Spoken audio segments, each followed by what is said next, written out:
A'udhu billahi minash shaitanir rajim. Bismillahirrahmanirrahim. Me emrin e Allahut, mëshiruesit, mëshirbërësit. Allahun e falenderojmë, prej tij falje, ndihmë, udhëzim dhe shpëtim kërkojmë. Salavat dhe selamet qofshin për edukatorin e njerëzimit, mëshirën për mbar botrat. Selamet qofshin për familjen e tij të pastër, shokët e tij besnik dhe mbi gjithë ata që e ndjekin dhe do ta ndjekin rrugën e pejgamberit alayhi salatu wassalam deri në ditën e Kiametit. Të nderuar ju teleshikues të TV Mufti News dhe ndëgjues të Radio Vatit, jeni në valët 88.4 të Radio Vatit në emisionin fetar Këshilla e Xumas, që emetohet çdo të premte para namazit të Xumas. Unë, udhëheqësi i emisionit Irfan Sulejmani, referent në Muftinin e Shkupit, ju përshëndes me përshëndetjen e ngrohtë islame. Assalamu alaikum wa rahmatullahi wa barakatuh. Paqja, mëshira dhe begatit Allahut qofshin mbi të gjithë ju. Mysafir të sotëm kemi hoxhën e nderuar Agron Efendi Ademi, imam dhe hatip në xhamin Mezin Saiti në fshatin Arnaqi. Hoxhë i nderuar, mirëservet në emisionin tonë të radhës Këshilla e Xumas. Mirë se u gjetëm, faleminderit për ftesën. Allahu ju shpërblet me të mirat e kësaj bote dhe të botës tjetër. Amin, faleminderit.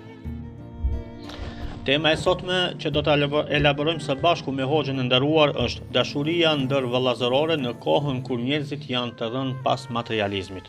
Hoxhë i nderuar, si e shpjegoni rëndësinë e dashurisë ndër vëllazërore në Islam në kohën kur vlerat materiale që po ndikojnë në dobësimin e unitetit të besimtarëve? A'udhu billahi minash shaitanir rajim. Bismillahirrahmanirrahim. Alhamdulillahi rabbil alamin wa salatu wassalamu ala rasulina Muhammad wa ala alihi wa ashabihi ajma'in. Rabbi shrah li sadri wa yassir li amri wahlul 'uqdatan min lisani yafqahu qawli. Sadaqallahu al-azim. Fillimisht falënderimet dhe lavdrimet i takojnë vetëm Allahu xhalla shanhu, vetëm atë e falenderojmë dhe vetëm prej tij ndihmë dhe falje kërkojmë. Falenderojmë Allahun xhalla shanhu që na ka bërë pjesëtar të fesë së tij madhështore, fesë islame, ku përmes kësaj feje neve na mësoi se si ne ta jetojmë jetën e kësaj bote, duke qenë i kënaqur ai me neve. Salavatet dhe selamet në këtë ditë madhështore të Xumas qofshin mbi vulën e pejgamberisë Muhammedin sallallahu alaihi wasallam, mbi familjen e tij të ndershme, mbi shokët e tij besnik dhe mbi gjithë ata të cilët e ndoqën dhe ta ndjekin rrugën e tij deri në ditën e gjykimit. I nderuari moderator, siç e dim ne të gjithë se Islami ndahet në 5 shtylla kryesore të cilat na i ka përmendur pejgamberi sallallahu alaihi wasallam në hadith. E para, thënia e shahadetit, falja e namazit, dhënia e zeqatit, agjerimi i Ramazanit dhe shkuarja në haxh kush i ka mundësitë. Mirë po, përveç këtyre shtyllave, Islami është i ndërtuar edhe mbi bazën e dashurisë ndër vëllazërore dhe unitetit mes muslimanëve. I dashur moderator, vëllau në Islam konsiderohet i shenjtë. Dashuria ndër vëllazërore në Islam konsiderohet e shenjtë sepse baza ose themeli është i shenjtë. Ajo është fjala Allahu xhalla shanhu ku thot në Kur'anin famëlart, Bismillahirrahmanirrahim, innamal mu'minuna ikhwa. Me të vërtet, besimtarët janë vëllezër. Sot, i nderuar, po jetojmë në një kohë ku vlera e njeriut matet më shumë nga pamja e jashtme. Vlera e njeriut matet më shumë nga fiziku i tij, se si ai duket nga jashtë dhe jo nga brendësia e tij. Dhe pasuria, pushteti dhe pozita që njeriu e gëzon në jetën e kësaj bote sot janë bërë kriteret kryesore për ta vlerësuar dikant, duke ngritur atë në një gradë shumë të lartë në mesin e shoqërisë. Ndërsa ata njerëz të cilët e kanë një zemër të pastër, ata njerëz të cilët e kanë një moral shumë të lartë dhe janë të sjellshëm dhe të dashur në mesin e njerëzve, shpesh herë këta njerëz ofendohen dhe nënçmohen dhe ulen në mesin e shoqërisë, dhe kjo është një përmbysje e vërtet e vlerave të vërteta njerëzore, ku ajo që duket merr më shumë rëndësi se sa ajo që vërtet gjendet në brendësinë e njeriut. Andaj është pikërisht kjo dukuri negative që neve na ka bërë që ta humbim dashurinë ndërvllazërore, atë që Allahu i Madhërisëm na urdhëron dhe pejgamberi alayhi salatu wasalam që ne ta ruajmë atë. Mjaftojmë të kuptojmë një shembull Firaunit Allahu xhaleshanhu i kishte dhënë pasuritë e madhe, i kishte dhënë pushtet, mirë po çka pasuria dhe pushteti që Zoti i Madhërisëm ja kishte dhënë Firaunit, ata i bëri që Firaunin pra ta çojnë në mendje madhësi dhe devijim. Ai u mbashtrua nga forca dhe pasuria e tij i nderuar derisa arriti ta mohoj edhe të vërtetën dhe të sillet me padrejtësi ndaj njerëzve. Dhe ky shembull na tregon qartë se vlera e jashtme kur nuk shoqërohet me besim dhe me përulësi mund ta shkatërrojë njeriu dhe ta largojë nga e vërteta. Dhe nga ky shembull kuptojmë se madhështia e vërtetë e një personi, grada e vërtet e një besimtari i nderuar nuk qëndron në pasuri apo në pushtet, por ku qëndron grada e vërtet e një personi? Grada e vërtet e një personi qëndron në përultësi, qëndron në pastërtinë e zemrës së tij. Njeriu që e njeh vlerën e vërtet para Allahu xhalla shanuhu wa xhalla xjalaluhu nuk e ngrit veten e tij nga të tjerët dhe nuk i nënçmon ata, por përkundrazi respekton dhe i don për hir të Zotit të Madhërisëm. Islami i nderuar na mëson se lidhja ndërmjet besimtarëve duhet të ndërtohet mbi dashuri, dhe pejgamberi sallallahu alaihi wasallam që ishte mëshirë për të gjithë njerëzit, jeta e tij duhet të mirët shembull nga ana e jon, edhe ai i nderuar ka thënë se besimtari për besimtarin është si një trup i vetëm, që nëse një gjymtyr dhem në trup, dhem i gjithë trupi, pra e ndjen dhimbjen. Dhe kjo na tregon se këtu nuk ka nevojë për mendjemadhësi, këtu nuk ka nevojë për përbuzje apo ndarje mbi baza materiale. Prandaj është e domosdoshme që të kthehemi në vlerat e vërteta islame. Pra ashtu siç na mëson Islami, ashtu siç na mëson Allahu i Madhërisëm dhe pejgamberi sallallahu alaihi wasallam. Allahu shpëleft o gjendëruar. O gjendëruar, cilin shembull duhet ta ndjekim si besimtar për ta kuptuar dhe praktikuar dashurinë ndërvëllazërore mes veti? Ne si musliman duhet që ta ndjekim shembullin më të mirë. E kush është shembull për ne i nderuar? Shembull për ne është pikërisht Muhamedi sallallahu alaihi wasallam. Ai ishte i sjellshëm, ai ishte i dashur, ai ishte me një moral që Zoti i Madhërisëm e lavdëroi në Kur'anin famëlar ku tha wa innaka la'ala khuluqin adhim, vërtet je në një gradë të lartë të moralit. Këtë shembull duhet që ta ndjekim ne në jetën e kësaj bote.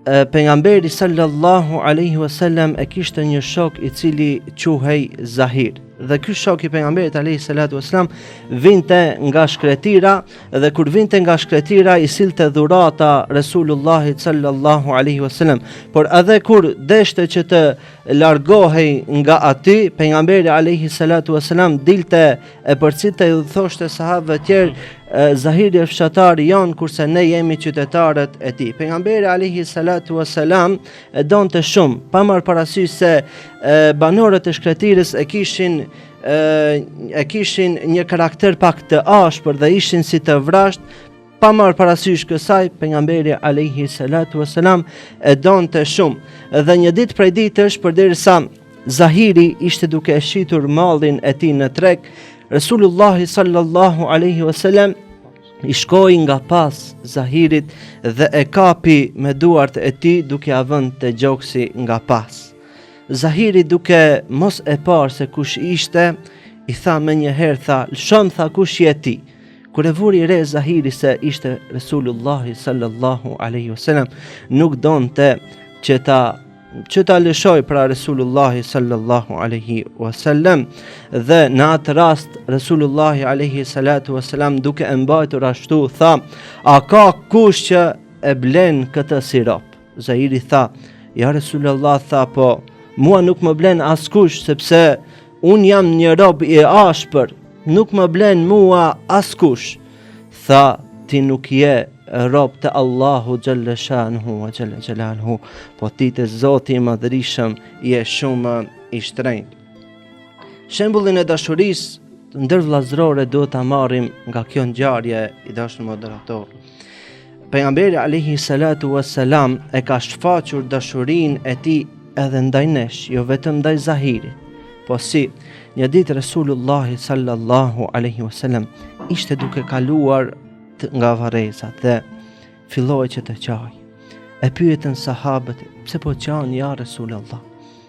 Ai Resulullah sallallahu alaihi wasallam tha, më ka marrë malli për vëllezërit e mi.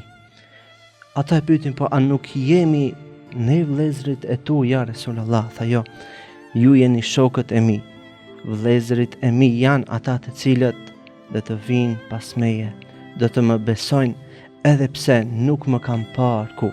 Resulullah sallallahu alaihi wasallam shfaqi dashuri edhe ndaj nesh, jo vetëm ndaj sahabëve të cilat i kishte çdo ditë, të cilat punonte me ta, por ai shfaqi dashurinë e tij edhe ndaj nesh. Andaj ne duhet ta marrim shembull pikërisht nga shembulli i dashurisë së pejgamberit alayhi salatu wasalam, se si ta duam një vëllain ton musliman.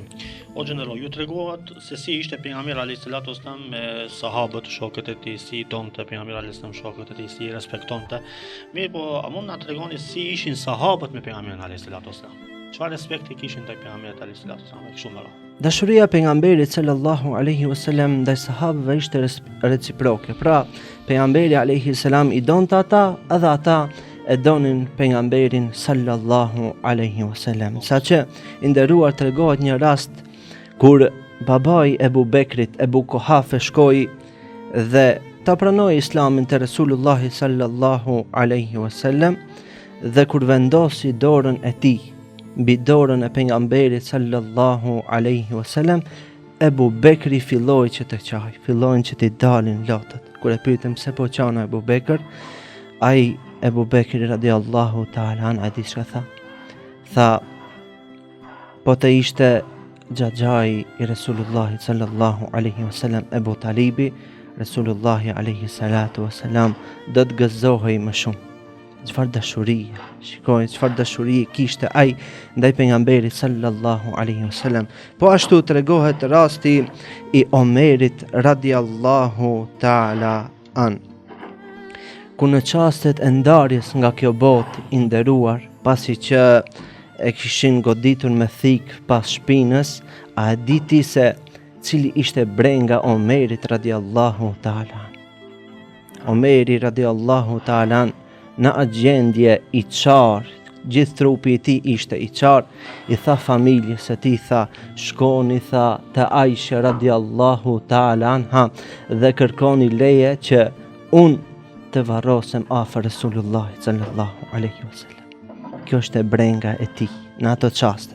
Dhe disa nga familjarët shkuan dhe i kërkuan leje Aishës radiallahu ta'ala anha që Omeri të varroset pranë Resulullahit sallallahu alaihi wasallam, dhe Aisha radiallahu ta'ala anha kishte konfirmuar, kishte thënë po lejoj, dhe kur erdhen dhe ja dhan lajmin Omerit radiallahu ta'ala se Aisha kishte pranuar që ai të varrose pranë Resulullahit sallallahu alaihi wasallam, në atë çast Omeri radiallahu ta'ala tha, falënderimi i takon vetëm Allah xhelle shanuhu.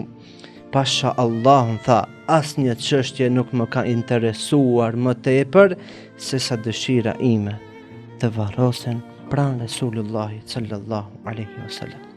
Dhe këto ngjarje i nderuar na tregojnë se dashuria ndërvëllazërore në Islam duhet që të jetë e sinqertë, ashtu siç e donin shokët pejgamberin sallallahu alaihi wasallam, sinqerisht.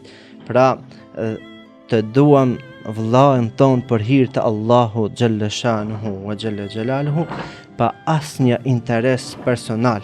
Ebu Bekri, pra, edhe në çastet kur babai i tij e pranoi Islamin, mendoi për çka? Për gëzimin e Resulullahit sallallahu alaihi wasallam. Omeri radiallahu ta'ala në atë gjendje të cilën ishte, interesohej çka? Të varrosej pranë Resulullahit sallallahu alaihi wasallam, që pra ai atë shumë e donte sa që kishte dëshirë që në momentet e fundit të varrosej afër Resulullahit sallallahu alaihi wasallam, dhe nga kjo dashuri ne duhet të marrim shembull se si duhet ta duam vëllain ton musliman.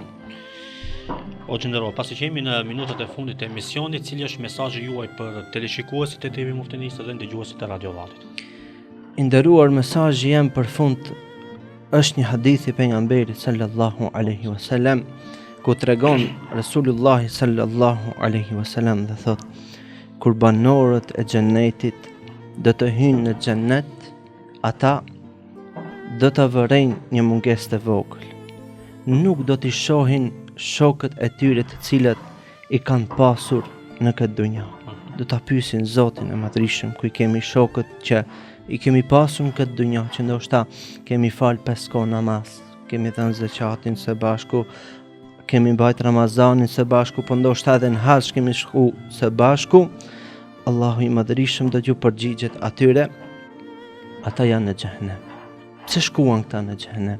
Sepse kjo shoqëria e xhenetit i nderuar vdiq e para, dhe pasi që vdiqën këta shoqëria e xhenetit, ata devijohen nga rruga Allahu xhaleshanhu, dhe Zoti i Madhrishëm i dërgoi ata në xhehenem.